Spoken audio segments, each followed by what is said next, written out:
अस्सलाम वालेकुम class. Statistics का लेक्चर है। तो सबसे पहले आपके जो है ना वो क्वेश्चन का आंसर कर दूँ। क्वेश्चन नंबर 7 के बारे में आपने कल पूछा है, ठीक है। क्वेश्चन नंबर 7 में जो है ना वो एक्सरसाइज में गिवन है, उसमें क्लास इंटरवल आपका सेम नहीं है, लेकिन स्टेप डेविएशन का जो फार्मूला है वो क्या है।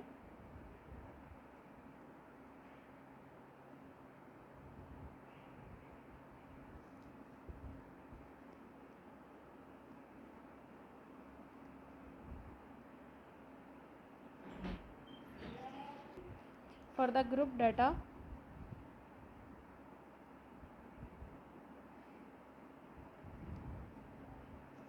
ये देखें, ए प्लस यानी कि assumed mean plus sum of f u over sum f into h और सी।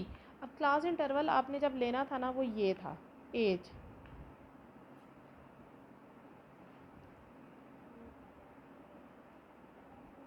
ठीक है। लेकिन इन केस अगर क्लास इंटरवल सेम नहीं आता तो आप सी को यूज़ कर सकते हैं, that is common divisor.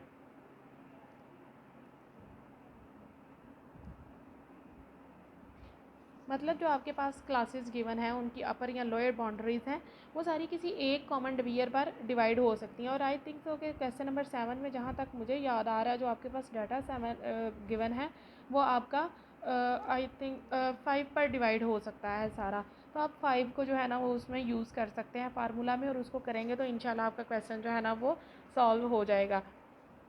Question solve करके उसकी जो है ना वो एक पिक मुझे सेंड कर दें, और अगर नहीं हुआ तो फिर जो है ना बताइएगा। लेकिन अगर नहीं हुआ का ये मतलब नहीं है कि आप कोशिश ना करें। ओके बच्चों, आपका जो है ना अरिथमेटिक मीन आलमोस्ट कवर हो गया था। अभी जो है ना हमारे पास डेफिनेशन है वेटेड अरिथमेटिक मीन की, कि अरिथमेटिक मीन जो है ना वो क्या होता है। The importance of all items were considered to be equal, यानी कि जितने भी आइटम्स हैं आपके पास उन सब की इंपॉर्टेंस जो है ना उसे इक्वल कंसिडर किया जाता है। There may be a situation in which all the items under consideration are not of equal importance, लेकिन ऐसी भी सिचुएशन हो सकती है जिसमें तमाम जो है ना वो आपके इक्वल इम्पॉर्टेंस नहीं रखते, तमाम आइटम्स जो होते हैं, ठीक है। तो तब हम जो है ना वो वेट एवरेज यूज़ करते हैं। For example, we want to find the average number of marks per subject of a student who appeared in different subjects. अगर हम स्टूडेंट्स के डिफरेंट सब्जेक्ट्स में मार्क्स जो है ना उनकी इंपॉर्टेंस चेक करना चाह रहे हैं, like mathematics and statistics, English and Urdu, these subjects don't have the equal importance. ये तमाम सब्जेक्ट्स जो हैं इनकी इंपॉर्टेंस इक्वल नहीं है। If we find the arithmetic mean by giving due importance of each subject then the arithmetic mean is called the weighted arithmetic mean. यानी कि अगर इन्हीं सब्जेक्ट्स की इंपॉर्टेंस के अकॉर्डिंग जो है ना वो हम यूज़ करना चाहें, मीन निकालना चाहें, तो फिर इसे वेटेड अरिथमेटिक मीन कहेंगे।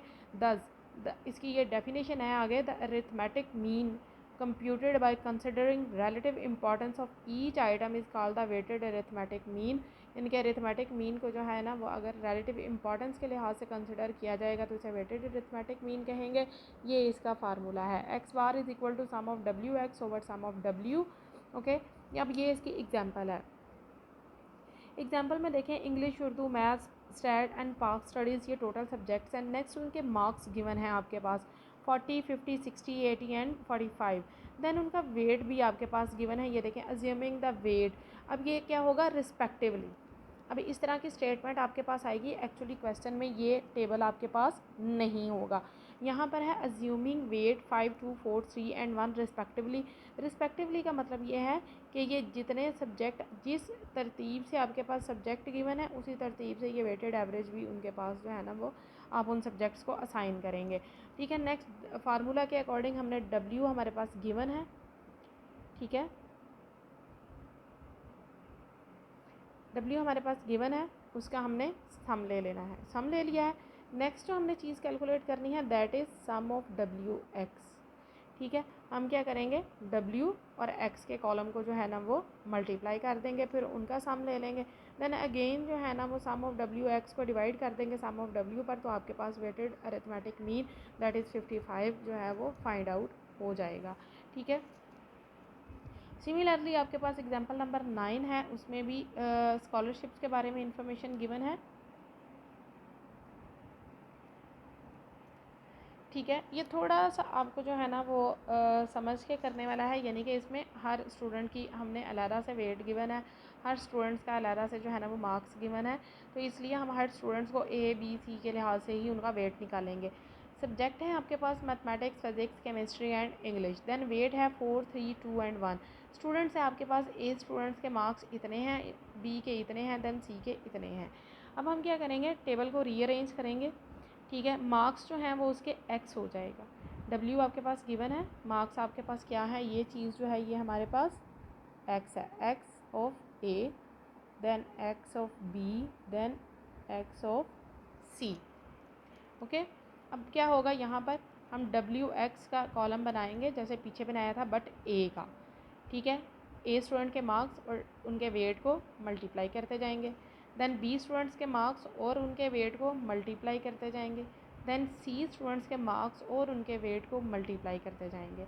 जब हम फार्मूला अप्लाई करेंगे, इनके टोटल ले लेंगे, फार्मूला में हम sum of W x a लिखेंगे डिवाइड बाय सम ऑफ डब्ल्यू। डब्ल्यू सबके लिए सेम ही रहेगा। ठीक है, देन सम ऑफ डब्ल्यू बी लिखेंगे, देन उसको वेट पर डिवाइड कर देंगे। Then sum of W x c लिखेंगे, देन वेट पर डिवाइड कर देंगे, तो आपके पास तीनों स्टूडेंट्स का वेट आ जाएगा, उनका वेटेड अरिथमेटिक मीन आ जाएगा, और उस लिहाज से आप कंपैरिजन करके बता सकते हैं कि किसकी एवरेज ज़्यादा आई है और किस स्टूडेंट की एवरेज कम आई है। अच्छा, आपने कल वाली एग्जांपल्स जो है ना उन्हें ही आपने उनकी प्रैक्टिस करनी है। जैसे क्वेश्चन नंबर 7 आपका रहता था, क्वेश्चन नंबर 7 को आप कर लें, और उससे रेलिवेंट अगर कोई और क्वेश्चन है तो आप उसे कर सकते हैं, लेकिन वेटेड अरिथमेटिक मीन का क्वेश्चन आप एक्सरसाइज से नहीं करेंगे। फ़िलहाल आप सिर्फ ये 2 एग्जांपल्स जो है ना इन्हीं को ही करके तो इनकी प्रैक्टिस जो है ना वो इंशाल्लाह करेंगे। ओके बच्चों, थैंक यू एंड अल्लाह हाफ़िज़।